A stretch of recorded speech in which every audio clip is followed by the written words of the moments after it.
The first death. John Carpenter's Halloween from 1978 kicks off with Michael escaping from the sanitarium and heading back to Haddonfield to stalk teenagers like it's his personal sport. He starts trailing Laurie Strode, who's just trying to babysit and survive high school without a breakdown. Bodies pile up, and by the time the night's nearly over, she's limping, traumatized, and holed up in the Doyle house. Michael's already murdered her friends and nearly takes her out too, but she fights back hard. She jabs a knitting needle into his neck, jams a wire hanger into his eye, and stabs him with his own knife. Still not enough. He keeps rising like a horror-themed Jack-in-the-Box. Then Dr. Loomis bursts in and unloads 6 shots into him while he's choking Laurie. Each shot slams into Michael until he tumbles off the second-floor balcony. That fall should have been the finale. Loomis checks the ground, expecting a lifeless body, but Michael's vanished. Just not there anymore. No blood, no groans, just the sound of his breathing, steady and unbothered, floating in the dark. It's not clear if he's human, ghost, or something else. But whatever he is, he doesn't stay down. And that's what makes this death one of the creepiest fake-outs ever. The explosion. Right after getting shot 6 times and vanishing like a cursed magician, Michael picks up where he left off in Halloween 2,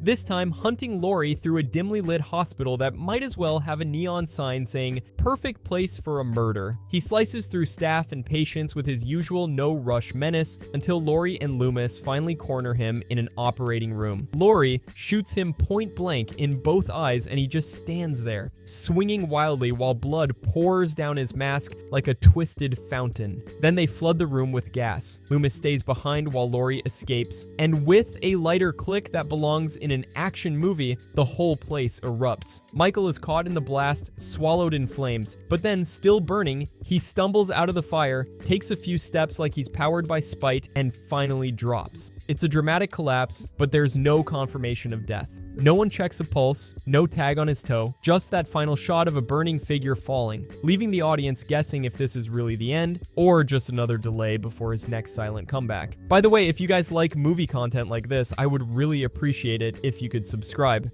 Thanks. Anyways, The Fall. In The Return of Michael Myers, Michael wakes up during a transfer and slaughters an entire ambulance crew like he never missed a beat. He heads straight back to Haddonfield, this time targeting his young niece, Jamie Lloyd. She's got the unfortunate job of being the last living Myers relative in town, and Michael doesn't handle family reunions well. After slicing his way through the usual mix of law enforcement, good Samaritans, and anyone who stands too close to a dark hallway, Michael finally gets outsmarted. Jamie and her foster sister Rachel escape in a truck, and after a brutal scuffle, Michael gets thrown off the vehicle and ends up near an old mineshaft. Just as he's about to reach Jamie, she touches his hand, and that weird moment gets cut short when state troopers and Dr. Loomis arrive and unload their guns into him. Shot repeatedly, he falls down the shaft. No screams, no comeback, just the fall. The town breathes for like 5 minutes, then Jamie, in full clown costume, reenacts her uncle's origin story and attacks her foster mom with scissors. So Michael might have been buried, but his legacy clearly wasn't: the escape. Halloween 5 picks up, telling us that Michael has spent the past year in a coma being nursed by some poor hermit who clearly had no idea what he was dealing with. Surprise! Michael thanks him by waking up and killing him the second Halloween rolls around again. Back in Haddonfield, Jamie's in a children's clinic, traumatized, mute, and now psychic linked to Michael for some reason. Loomis, still refusing to retire like a normal person, uses Jamie as bait to trap Michael at the Myers house. The plan mostly works. After Jamie crawls through a laundry chute like a greased-up ferret and stumbles into a room full of corpses, she has a strange emotional standoff with Michael, calling him uncle and even touching his face. He briefly hesitates, maybe feeling something, then snaps and goes berserk again. Loomis blasts him with tranquilizer darts and beats him unconscious with a plank like he's chasing a raccoon out of his attic. Michael's finally locked up at the police station, and then, in true chaos fashion, a mysterious man dressed in black walks in, guns down the entire police department, and breaks Michael out of his cell.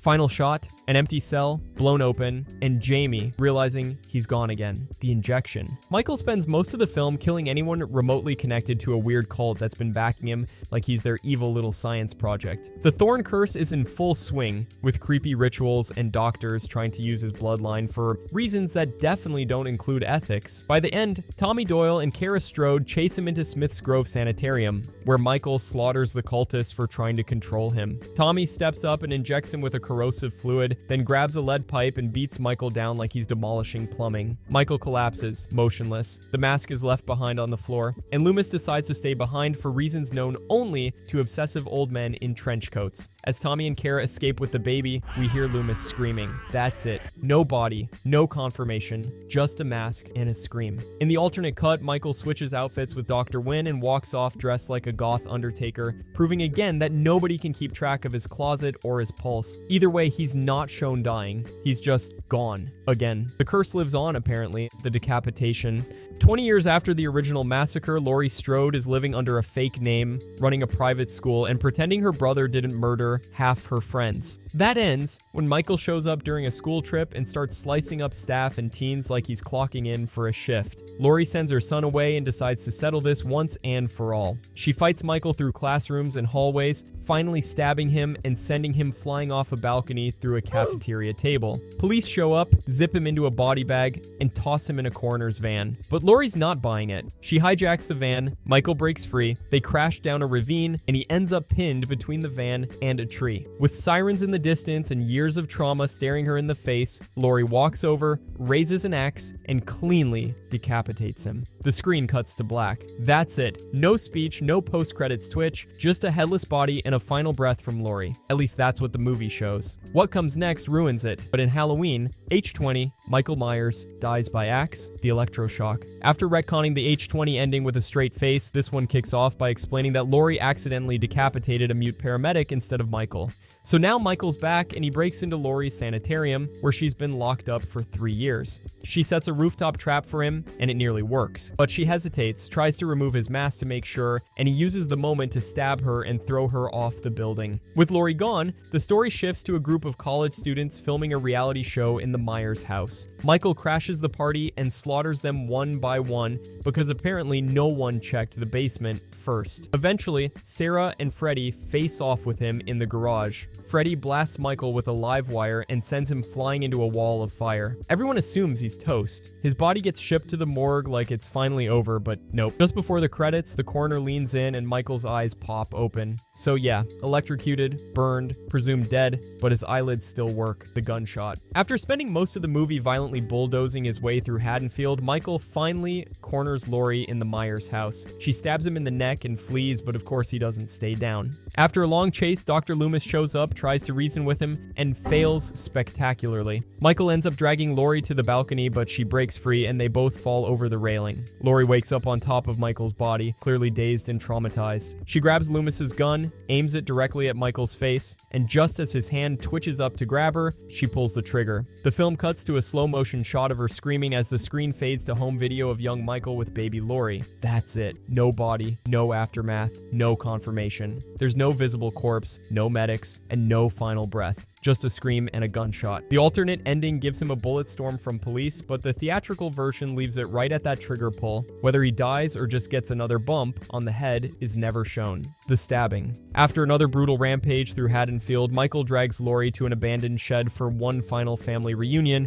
complete with hallucinations of ghost mom Deborah and a white horse. The police surround the place while Dr. Loomis goes inside to talk Michael down. It goes about as well as you'd expect. Michael kills Loomis in front of Laurie, then gets shot through the window by police. He falls back and is impaled on farm equipment. Laurie walks over, grabs his knife, and absolutely unleashes on him, stabbing him over and over in the chest and face. She then walks out of the shed wearing his mask like it's her turn now. Final shot, Laurie in a psychiatric facility, grinning while Ghost Mom floats nearby, which is never a comforting sign. There's no confirmation of Michael's death, but between the gunshots, impalement, and several stab wounds to the face, it's not looking great for him. The director's cut changes things by having Michael shot to death by police instead, and Laurie getting shot too. But in the theatrical version, it's Laurie who finishes him off. Knife in hand, mask on face, and a long list of mental health needs to follow. The fire. After 40 years of waiting, prepping, and building a literal fortress, Laurie finally gets her shot at ending Michael. He breaks into her booby-trapped compound, kills her son-in-law, stabs her, and still keeps going. But Laurie's not done. She disappears from the balcony like a slasher herself, and Karen lures Michael into the basement, revealed to be a trap.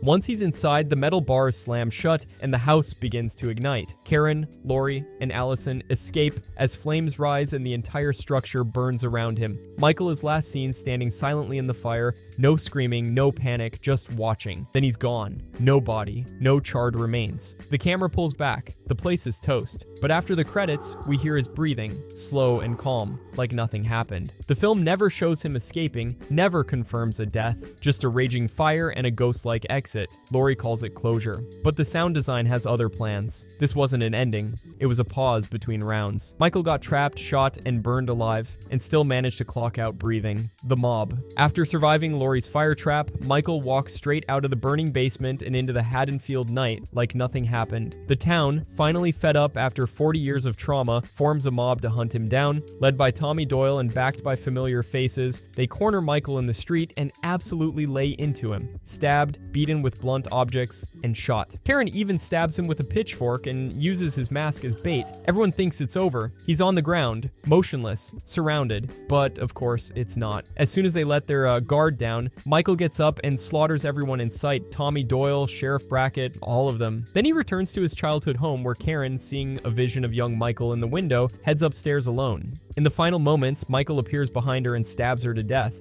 while Laurie watches helplessly from her hospital room. The film cuts there. No follow-up, no confirmation, just a brutal massacre, and Michael standing strong. He's not dead, not slowed, and definitely not finished. The town tried to kill him together, and it didn't even make him flinch. The Shredder. After 4 years in hiding, Michael Myers is a broken shell of what he used to be, living like a sewer troll beneath Haddonfield. He's frail, slow, and lurking in shadows while the town rots in fear. When he finally comes back to the surface, it's Laurie who finishes what she started. In their final fight, she pins him to her kitchen table, slices his throat, slits his wrist, and watches the life drain out of him. He tries to choke her with the last of his strength, but Allison intervenes, snapping his arm and sealing his fate. And then, just to make sure nobody's writing maybe in the obit, they strap his corpse to the roof of a car and lead a town-wide funeral procession to the junkyard. Laurie tosses his body into an industrial shredder, and the machine chews him up like lawn debris. No music stinger, no twitching fingers, no sequel hook. Just ground-up meat and silence. The mask remains, sitting alone on Laurie's table, a relic, not a warning. Michael Myers is dead, not TV cliffhanger, dead, just dead, and then shredded for good measure. If you enjoyed this, I post movie content a lot here. I would greatly appreciate it if you could subscribe. Thanks for watching, and see you next time.